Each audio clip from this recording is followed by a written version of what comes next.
Hello and welcome back to Terra. If you are new to Warhammer 40K, you may have already noticed that there's a lot of resentment towards the Ultramarines chapter, and this is a bit of a surprise given that they're the poster boys, but quite frankly, it's quite easy to see why. If we have a look at their characters, we've got Rabute Guilliman, the Lord Commander of the Imperium. We've got Marneus Calgar, once described as the spiritual liege to all Space Marines. They've got the best Tyranid hunters, they've got the best mother, they've got the best mother load of awesomeness, they've got the best person who refers to himself in the third person, they've got Marneus Calgar again, they've got Uriel Ventris.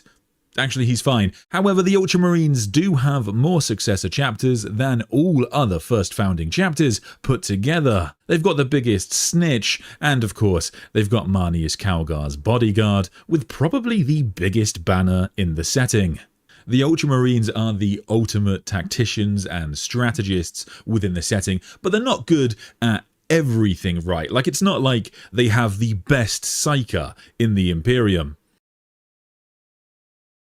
Today we're going to take a look at the Chief Librarian of the Ultramarines, Varro Tigurius, a character that they once made so powerful within the setting of Warhammer 40k that it actually created a problem as well as more resentment towards the Blueberries. What makes him so special even amongst Space Marine librarians is his prescience, really. Tigurius serves the Ultramarines with an uncanny foresight, and even his merest hunch, honed by centuries of experience and wisdom, is said to be worth more than the predictions of a battalion of strategists or a fleet of spies.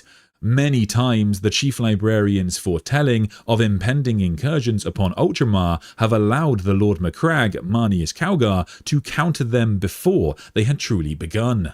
Now, there is actually one interesting reason which may explain why Tigurius is so powerful compared to other Chief Librarians, because his staff is especially interesting. He found it beneath the Great Bastion on Andraxis, and it has been said that this staff may once have belonged to Malcador the Sigillite, the First Lord of Terra and closest confidant to the Master of Mankind. Sometimes in moments of great stress, Tigurius plants the staff in the ground and focuses on it, and when he does this, he thinks he can hear the rasp of a voice out of antiquity, a ghost of a memory of a man who had once fought to defend the Imperium. There seems to be little that Varro Tigurius does not know. Were he any other man, his predictive skill might almost seem suspicious, yet so far none who have witnessed him in battle could find a cause to doubt him. And here's the thing. Some have actually tried, because the thing about Tigurius and his incredible prescience is that it's really annoying to the Ultramarines. We actually see from Uriel Ventris' perspective that some of the Ultramarines really don't like their Chief Librarian very much. Varro Tigurius was an imposing figure, though he stood no taller than would Uriel were he clad in his armour. Rather, it was the depth of knowledge and immense stature his rank and power conferred upon him that made Tigurius so vast and terrible. Uriel felt a tremor of fear down his spine at the sight of the librarian, his heavily ornamented armour bedecked with wax seals and carved scriptwork. Wards and sigils of unknown origin spiralled around his gauntlets and across every facet of his battleplate. A set of bronze keys hung on a thick chain around his neck, and his skull-topped staff of office seemed to glitter as though fashioned from corposant made solid. Tigurius's eyes were infinitely deep pools, bright and glittering with wry humour, though only the librarian ever knew the source of that amusement. His pale skin and sunken cheeks gave his features a sharp, angular edge, uncommon amongst the ranks of the Astartes. The Chief Librarian stepped towards them, and Uriel felt his skin crawl at the nearness of the mighty warrior. Though Tigurius had fought with courage and honour for the Ultramarines for hundreds of years, and had saved the warriors of the Fourth Company on the desolate heaths of Boros, he was no brother as other Space Marines were brothers. His power and wealth of hidden knowledge ensured that he remained an outsider, even within a chapter of warriors bound by oaths of brotherhood stronger than adamantium. To some, Tigurius was little better than a warlock, a wielder of powers more commonly ascribed to the worshippers of unclean spirits or warp witches, while to others he was a warrior guided by the Emperor himself. Tigurius's prescient warnings had saved the Ultramarines from destruction at the hands of Hive Fleet Behemoth, had predicted the approaching warfleet of Warmaster Nadar, and had sent Uriel and Pausanias to Medrengard. As much as Uriel honoured the might, power and rank of Tigurius, he had been through too much due to the warrior's visions to ever truly like him. But the Chief Librarian is so powerful, no one could really deny how useful he is to the chapter. In particular, it was during the First Tyrannic War that his might really became apparent, and so it was that the problems for 40k followed. Because when the Ultramarines' homeworld Macragge was attacked by Hive Fleet Behemoth in the First Tyrannic War, Tigurius used his talents to divine the threat of the Tyranids, and he was even able to predict their movements so accurately, it appeared that he had tapped into the Tyranid hive mind. A feat that the book says had driven lesser individuals quite mad, and if this was true, Tigurius will have proved himself the most powerful psyker in the Imperium. This was a problem for Warhammer 40k lore, because for all intents and purposes, the hive mind is basically a god, and so the fact that Tigurius was able to peer into its mind diminishes the weight of the hive mind because no one's peering into the Emperor's mind. In actual fact, that's a big problem that the Eldar have when they fight against the Imperium because they're not able to divine the future of the Master of Mankind. So Tigurius's actions here actually said in the lore that the hive mind is probably going to be weaker than the Emperor, and it's largely a psychic gestalt consciousness. So does that mean that if the hive mind ever attacks Terra, the Emperor will just obliterate it? How does this work? Many fans over the years pointed out to Games Workshop that either Tigurius is bonkers powerful or you're going to have to retcon this lore, GW. And that takes us to the Shadow of Leviathan novel, a book which makes it clear that not only was Tigurius wrong before when he thought that he interfaced with the hive mind, but also it appears the hive mind specifically doesn't like Varro Tigurius because of how effective he was in the First Tyrannic War. This is hilarious to me because in its own weird way, despite all its flaws, the hive mind doesn't hold any prejudice. It just seeks to devour all organic life in this galaxy and every other galaxy. It's just a force of nature. It doesn't hate, it just hungers. We're just unfortunate that we're in the way. However, now we find out that this being specifically hates this one guy. In this story, the Chief Librarian and a detachment of Ultramarines are battling against Hive Fleet Leviathan on the dying world of Cantipore. The Ultramarines are being the classic good guys of 40k that we all know them to be, going the extra mile to protect the evacuees. At the start of the story, having already battled the Tyranids multiple times, the Chief Librarian is very confident he can break Leviathan as he broke Behemoth and Kraken before it. But he has shown that his analysis of the Tyranids and the hive mind is wrong. He detects a severe psychic disturbance, and he is struck by a Tyranid scream that is stronger than anything he had previously experienced. The scream came from a powerful, centaur-like command beast whose description seems to match that of the Maleceptor. The overwhelming enormity of the creature's will is able to press down on Tigurius, prying open the gates of his mind, scrabbling the shadows of his consciousness. He experiences a vivid sequence of invasive visions. It almost appears like this beast was specifically created to hunt down and kill the Chief Librarian. In this moment, Tigurius realized he had never truly interfaced with the hive mind before. That this hunger, which was being used to psychically batter him, was a roaring inferno compared to the flickering spark he had touched previously. His thoughts were ground under the relentless clamour of an alien intelligence far older and crueler than he had ever suspected. This intelligence was nothing like the others. The Leviathan was stronger than the behemoth and more dangerous than the kraken. Worse, he'd been wrong. There was a mind there amidst the hunger, a true mind, a fierce self-awareness that put the torch to every assumption and scrap of knowledge about the Tyranids that he'd possessed. And that mind hated him. It wanted vengeance. It wanted him. For the first time, Varro Tigurius felt the first stirrings of fear. Such a thing could not be defeated. His will was as nothing next to that of the hive mind. It would devour him, and then Cantipore, and then after that, the subsector. It could not be stopped. Even holy terror would fool. No. Even as the thought filled his mind, he refused it. Terror would not, could not fool. He focused, looking past the horror that held him, and up into the darkness beyond it. He could still hear the voice of the staff, and even though it was out of reach, it whispered to him, and he closed his eyes, trying to focus on it rather than the horror reaching to engulf him. He could feel the heat and light of the Astronomicon. He could hear its song, swelling in his mind, dimly at first, and then more loudly. Tigurius reached out, even as he drowned in that cold, hungry darkness, and felt the light of the Emperor's grace just at the tips of his fingers. Was it the same light that Malkador had felt the day he took the Emperor's place on the Golden Throne?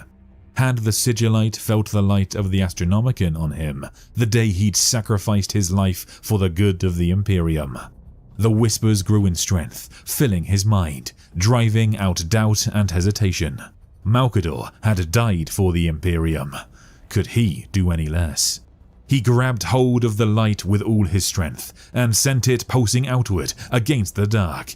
There was a scream like that of a startled animal as the shadow in the warp met the blinding light of humanity's guiding star, and then the weight was gone, and he could breathe again. His eyes popped open, and he saw the Xenos monster stumble away, shaking its head. Greasy smoke rose from its brain case, and he could smell the stench of rancid, burning meat. He lunged to his feet. Acting on instinct, he snatched up his bolt pistol and flung himself at the monster. He caught hold of its carapace and swung himself up. It heaved, trying to buck him off, but to no avail. He shoved the barrel of his bolt pistol against the meat of its mind and emptied the clip. The great body convulsed, and it took a faltering step. Then, with a sibilant whine, it toppled, slamming into the street hard enough to crack pavement. Tigurius rolled clear. He came to his feet and retrieved his staff. As his fingers tightened about it, he spun and extended it towards the twitching hulk, ready for it to spring to life once more. Thankfully, it did not. Not only did this fix the problem of Tigurius being seemingly way more powerful than he had any right to be, and the Ultramarines having another best boy sticker on their shelf, it also gives us a really interesting insight into the hive mind. This idea that the hive mind is one mind, but also it acts individually. The way Tigurius talks about Behemoth compared to Kraken, compared to Leviathan, and how they're different is really fascinating, and I think it gives Games Workshop more leeway for when they're writing the faction. In addition to that, the staff of Malkador really coming in clutch there. By using it, Tigurius is able to overcome a beast that was like seemingly specifically designed to kill him. That's how powerful Tigurius is, that the hive mind is concerned with him, but Malkador's staff still allows him to overcome it. So I thought this was fascinating, and yeah, definitely worth the read. I'll be interested to see what everybody thinks. The way in which the Ultramarines are controversial has long been a thing in this setting, largely due to Marnius Calgar, I'll be honest with you, and that writing from a Warhammer author long ago, where he said in an interview that Marnius Calgar was the spiritual liege of all Space Marines, which even for Ultramarines glazing was too strong. Thankfully, we've moved away from that now, but given that Marnius Calgar is just about to get another model, Games Workshop is not done. It was actually quite funny when Space Marine 2 came out, because Space Marine 2 is a love letter to the Ultramarines, and that scene where Marnius Calgar drops in is so incredible. And yet, for 40k fans, there was a bit of us all, I think, that just went, fuck's sake, Marnius Calgar getting more attention. It was ridiculous. Anyway, let me jump in chat for a bit. How's everyone doing? Yes, what's up, everybody? Please let the Tyranids wipe out the Smurfs. So interestingly, in the first Tyrannic War, they got pretty close. The Tyranids genuinely nearly devoured everybody. Of course, in modern Warhammer 40k lore, we've got the fourth Tyrannic War on the go. The Ultramarines have been a part of every single Tyrannic War. In the first Tyrannic War, their homeworld was attacked. In the second one, they aided other Imperial factions in defeating Hive Fleet Kraken. In the third Tyrannic War, they come to the aid of the Blood Angels and finish off the remnants of Leviathan. And the fourth Tyrannic War has Guilliman at the helm, fighting against the Nids. But what shows how powerful Tigurius' prescience is that in the recent Warhammer 40k lore, the genius of the hive mind is a problem even for the Ultramarines with their Primarch at the helm, because they can't predict the way the Tyranids are going to go. And so the Tyranids trick the Ultramarines in the story Leviathan. However, Tigurius still has this ability to presciently see what direction that the hive mind will go in. So he is probably going to come up again as the fourth Tyrannic War gets wrapped up. He is still quite an important character in modern 40k. He was instrumental in convincing Marnius Calgar to allow the Eldar and the other forces of the Imperium, St. Celestine, Belisarius Cawl, to try and revive Rabute Guilliman, because Calgar, of course, didn't want to let any Xenos near his Primarch's body. So he was instrumental in bringing the Primarch back. And since then, of course, he's been serving the Primarch, and he was actually instrumental in saving Lieutenant Titus, because although we don't see it in the game, the fact that the Ultramarines find Titus when he's in the Death Watch and has been impaled by the Carnifex, it's said in the background lore of the game that the reason the Ultramarines could find him was because Tigurius had presciently foreseen that his brother would be in danger. He's still in the background doing stuff, and I'm absolutely sure he'll come up again in the future. Lord Murdigo, thank you for joining the channel. Please do join the Discord as well.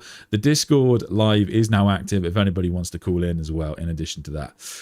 But now, thank God, we can confidently remove the title of most powerful Psyker in the Imperium from Tigurius. I've never done a stream on Mephiston, but Mephiston, we can be quite confident, is the most powerful Psyker in the Imperium outside of the Emperor.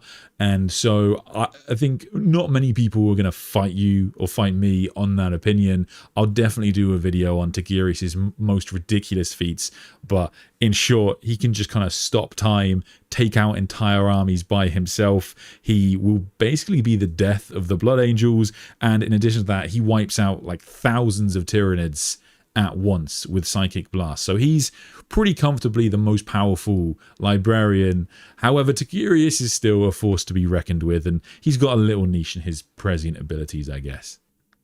The fact that Tigurius wields Malcador's staff is a very bizarre thing, because he can hear Malcador's voice, but as far as we know, Malcador's soul was completely consumed during his time on the Golden Throne, and so that's why Josh Reynolds writes that it's kind of the ghost of his voice.